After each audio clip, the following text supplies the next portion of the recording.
Aren't you embarrassed to splurge with your son's money? My husband and I were on a trip with our son and his wife. This trip was a gift from our son, but it seems like my daughter-in-law wasn't happy that we came with them and that our son is covering the expenses. Since our son gave it to us, I think it's only polite to accept and enjoy it. Normally, I should probably address Emily's behavior as her mother-in-law. But before that, I couldn't help but laugh. Ha ha ha, my husband and son started laughing as well because of that. Ha ha ha ha, ha ha, what's so funny? The atmosphere had been tense due to my daughter-in-law's attitude until a moment ago, but our laughter changed the mood in the room. She is about to learn some facts she didn't know. I am a 61-year-old nurse, and my husband, Kevin, is a company employee. We may seem like an ordinary couple, but there's something a bit out of the ordinary about us. We have a 35-year-old son named Michael, and he is a doctor. My husband and I aren't particularly smart, so it's quite surprising that our son turned out to be so successful. We are proud of our son, who has become a respected doctor. However, I had one worry when it came to our son. Don't you have anyone good in your life? Are you talking about marriage again? I don't have any intention to get married anytime soon. But you're almost 30, you know? Don't worry. It's not a time where you have to get married to be happy anymore. As Michael said, I also believe that getting married doesn't guarantee happiness. However, in Michael's case, it's just a bluff. I know that he's been only studying all this time, and he doesn't have much experience with love. But it's impolite for a mother to point it out, so I tried not to ask him too much about marriage after Michael turned 30. He might not get married. I thought that, but I received happy news when he was 35. Mom! I'm getting married! Really? Yeah, I'm going to introduce her to you soon. My husband and I were delighted to hear that Michael was getting married. Dad, Mom, this is my fiancée, Emily. Nice to meet you. Nice to meet you, too. Please come in. Emily, who came to meet us for the first time, looked neat, polite, and left a very good impression. With this, my worries about Michael's marriage disappeared. However, after Michael got married, new worries arose. Even after we brought them into the living room and continued talking with her, Emily's impression remained good. I'll make more tea. Oh, Karen, I'll do it. Emily, you're a guest, so please sit. But I'll be your daughter-in-law soon. These days, you don't need to worry about the old daughter-in-law or a mother-in-law thing. Michael is marrying a wonderful girl.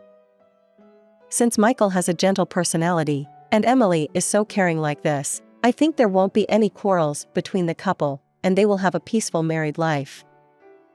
Sorry, I've got a phone call. You should have turned off your phone since we came here to announce the engagement to your parents. I can't afford to miss a work call, can I? It's okay, Emily. Michael is a doctor, so missing a work call can lead to big problems. I see. Michael left the room to answer the call while being scolded by Emily. Suddenly, her attitude changed.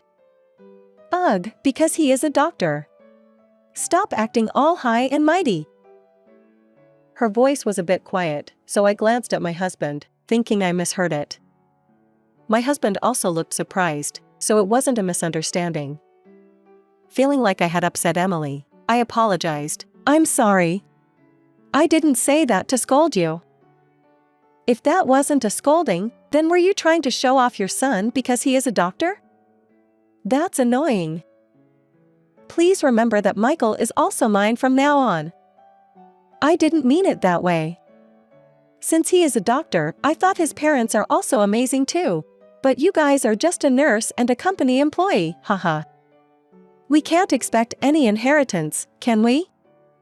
Well, it's fine because I have Michael. I was overwhelmed by her sudden change and couldn't find words to respond. Then Michael came back after the call. Is everything okay? Yeah, it was just a quick check, so it's fine. When Michael returned, Emily reverted to being a good fiancée. I was slightly terrified by the speed of her transformation, and her smiling face when she talked to Michael. After that, Michael didn't leave his seat, so Emily remained a good fiancée. After Michael and Emily left, my husband and I debated. Do you think we should tell Michael about Emily, or is it unnecessary? But it's them who are getting married, so I think it's better not to cause any trouble. Besides, she seems nice in front of Michael. You're right. As long as we keep some distance from her, it should be fine. There were concerns, but we decided not to meddle in our son's marriage. A year has passed, and our decision not to meddle seemed to work well, as our son and his wife lived their married life without any issues. However, our daughter-in-law hasn't shown up in front of us since the engagement announcement. Only our son comes to visit us on holidays such as July long weekends and New Year's. Emily didn't come this time either, did she? Sorry. She has said that she is not a big fan of getting involved with relatives. She came here for the engagement announcement because she knew it was important. I'm sure that you can tell, but it's not like she dislikes you guys. Wrong, Emily does dislike my husband and me. But since she's keeping her distance from us and we don't see each other, there is no harm for us. She's a good wife in front of our son, so their married life seems fine. It still leaves a bitter taste, though. Well, it's probably okay to have this kind of mother-in-law/daughter-in-law relationship. Sometime later, Kevin turned 65 and retired. Then our son called. Hello, Dad retired, right? Why don't we go on a trip together? I want to take you guys on a trip as a gift. Oh, but I feel bad. I haven't been very appreciative of you, so let me do this. All right, then. If you say so. I'll let him know. Michael seemed to think that I was uncomfortable having him pay for the trip, but I was actually concerned about his wife. Would Emily, who had avoided us until now, be happy to go on a trip with us? However, since my son has kindly offered to take us on a trip, I would feel bad to refuse. Besides, it could be Michael's strategy to narrow the gap between his wife, who said she had trouble getting along with relatives, and us. Even if we thought hard, we wouldn't know the answer anyway, so we accepted Michael's offer and went on a trip. On the day of the trip, Michael picked us up in his car. Emily was in the passenger seat, so my husband and I got into the back seat. During the car ride, Emily spoke mostly to Michael, ignoring my husband and me. It's been a while since we've traveled. You are always so busy. You're right. I'm always busy with work, and I'm sorry. I heard the steaks at the hotel are fantastic. I'm looking forward to it. Yeah, especially the elk steaks are said to be delicious. Emily kept talking to Michael, making him feel a bit awkward. He made an effort to talk to us, but Emily would cut in and redirect the conversation. Are you guys looking forward to the elk steaks too? Yes, we're curious to see what they're like. Right. By the way, Michael, you were addicted to moose steaks for a while, weren't you? Haha. Yeah, that happened. Why did you get so hooked on them? Well, even though Michael tried to include us in the conversation, we were often left out. To ensure we all have an enjoyable time during the trip, I proposed splitting up when we arrived at the hotel. That way, we wouldn't annoy Emily, and Michael can spend time with a happy wife. Since we might bother you too, how about we split up from here? Is that okay? Yes. We'll meet up for dinner later, okay? Even though we saw Emily for the first time in a long time, her attitude was still the same. My husband and I exchanged glances after we split up, and we were as bewildered as we were at the engagement announcement. Is it okay to leave it as is? If Emily ever reveals her true colors, Michael might have a tough time. But maybe we're being too nosy. We started thinking that it might be better for our son's future if he finds out about Emily's true nature now. It was dinner time, and my husband and I headed towards the room where Michael and Emily were staying. Although we had separate rooms, we arranged for our meals to be brought to their room so that we could all dine together. Wow, that looks delicious. Oh, Michael isn't here? He went to the front desk to check if we could go canoeing tomorrow. Karen had suddenly said that we should do things separately. Michael said that it's too dangerous for the elderly to go canoeing, so I had given up. If you'd told us earlier, we could have made a reservation in advance. Can't you be more considerate? Sorry, I should have been more thoughtful. It's fine. The fact that you've come along with us on our trip shows that you're not very considerate in the first place. I don't expect people like you, the elderly, to be considerate.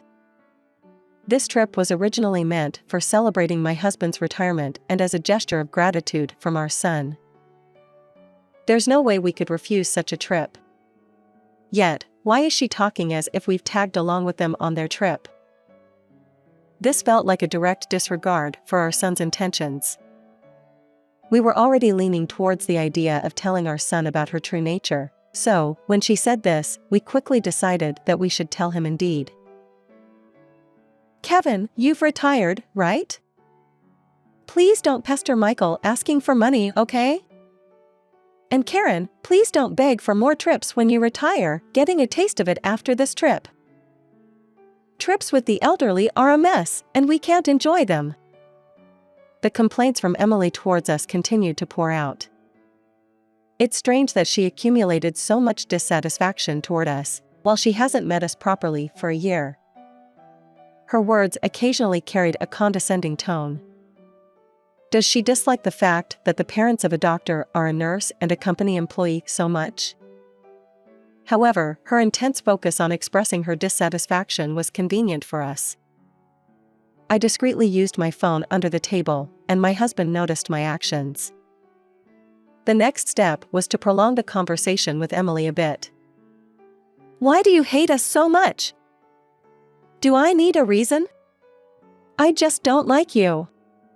Michael is such a respected doctor, but you, his parents, are like this. In front of Michael, you seem like a nice person. Which one is the real you? What? Both of them are the real me. If Michael is with me, that makes me a doctor's wife.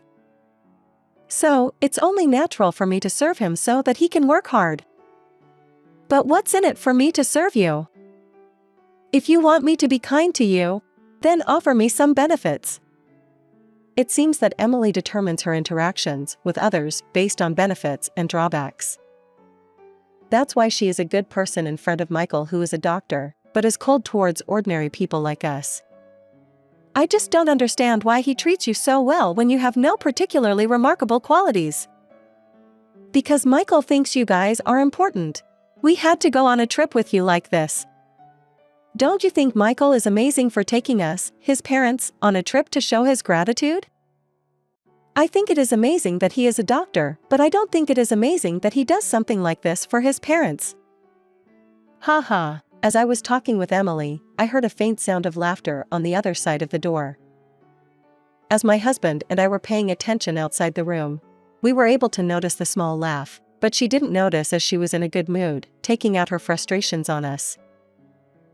It might be nice for you oldies since you are being pampered by your son, but it is just a nuisance for me. Aren't you guys embarrassed to splurge with your son's money? Normally, as a mother-in-law, I should be saying something to her. However, I couldn't help but laugh at my daughter-in-law, who wasn't aware of the situation she was in. Ha ha ha. As I laughed, my husband also laughed. Ha ha ha ha, ha ha. Perhaps my laugh triggered, but I heard a louder laugh from outside as well. What? What's so funny? Since my husband and I laughed, Emily was angry. My daughter-in-law was getting so angry that she didn't seem to notice the laugh outside the door this time either. You are right. We should be embarrassed to splurge with our son's money, so we should leave. What? My daughter-in-law wants us gone from this trip. However, when I suddenly started laughing and said I was leaving, she seemed flustered.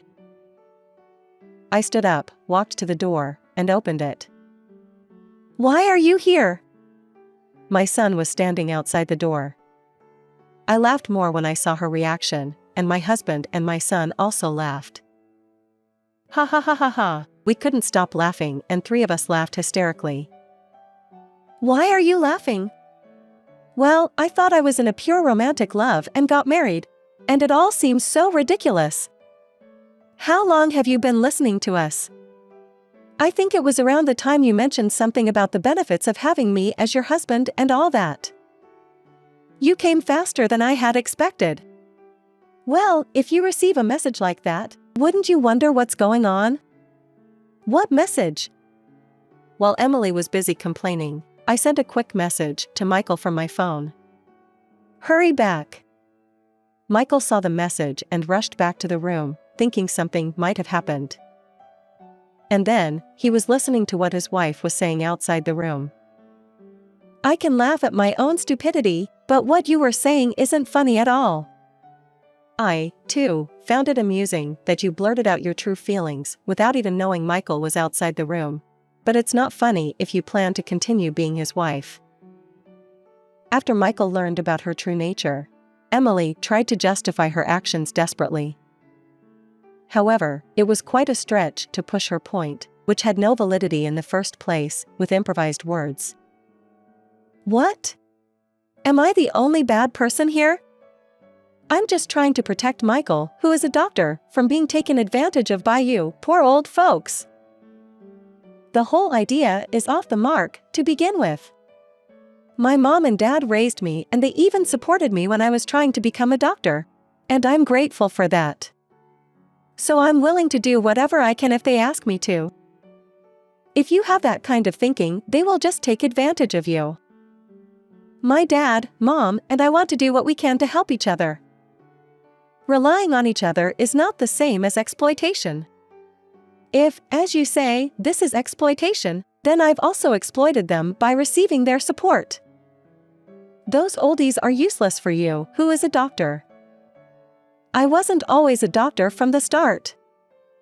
When I was in school, they paid for my tuition and living expenses. Does that mean I used them for their money?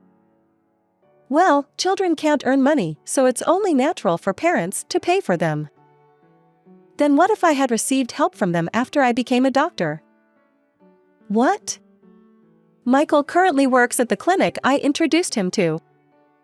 My son works as a resident physician at the clinic. The clinic was the one my brother-in-law had opened. Although I work at a different hospital now, there was a time when I also worked at the clinic. That's why I have both family connections and professional relations to the clinic. So I recommended the clinic to my son after he became a doctor. From my daughter-in-law's point of view, this would also mean that my son took advantage of my connections. However, it is obvious that I don't think I was used by my son. When Michael was looking for a job, I simply suggested our relative's clinic as one of the options, hoping I could help in some way. You never told me that you worked at a relative's clinic. Is this just a lie to silence me in this situation? I didn't tell you about it to avoid unnecessary awkwardness because you mentioned that you weren't comfortable with family relations before we got married. Besides, I was 26 when my mom recommended me to get a job at the clinic. Is 26-year-old person a child? Well, no, but... Emily was trying to justify, but she couldn't resolve the current situation, and her words grew scarce. I'm sorry, Mom, Dad. I didn't realize that she was such a bad person. She played a nice person in front of you, so it couldn't be helped. Besides, it's also our fault for not telling you. What are you going to do now? She had treated you guys, who are so dear to me, like this. I'll have to think well. Emily, who had become completely quiet and had been listening to our conversation without saying anything, reacted to Michael's words, I'll have to think well. What do you mean by I'll have to think well? Are you suggesting divorce over something like this? For me, this is not something that can be settled so easily. Hold on. I'll apologize. I'll change my heart and reflect on it. Even if you say you'll change your heart, you married Michael because you wanted to become a doctor's wife and not for love, right? Are you planning to say you'll start loving Michael from now on? Besides, having old folks like us around must be annoying for you, right? Well, we can't discuss the details right now, so you should go back home tomorrow. Are you saying only I should go back? You can stay if you want, but will you be able to enjoy your trip? Or do you plan to enjoy the trip alone? I understand. I'll go back. Following Michael's words, Emily returned the next day. We were able to enjoy the rest of the trip without having to worry about Emily. After returning from the trip, Michael asked Emily for a divorce. It was quite a struggle over the divorce, probably because she didn't want to let go of the status of being a doctor's wife, and the divorce mediation took over a year. However, Emily gave in the end, and the divorce was finalized. Since their marriage was short-lived, there was hardly anything to divide in terms of property, and my ex-daughter-in-law walked away with a little money. Losing the status of being a doctor's wife and having nothing left must have been frustrating for her. Well, it's a self-inflicted result of thinking only in terms of the benefits and drawbacks in relationships, so there's no choice but to accept it. After the trip, my husband, who is now retired, had a trivial problem as he didn't know what to do since he had so much free time. He seems to be trying different things, looking for hobbies. My life hasn't changed significantly, and I'm still working as a nurse. My ex-daughter-in-law used to belittle a job as a nurse, but I love this job. I'll probably be able to work for a few more years, so I'm savoring the joy of work day by day.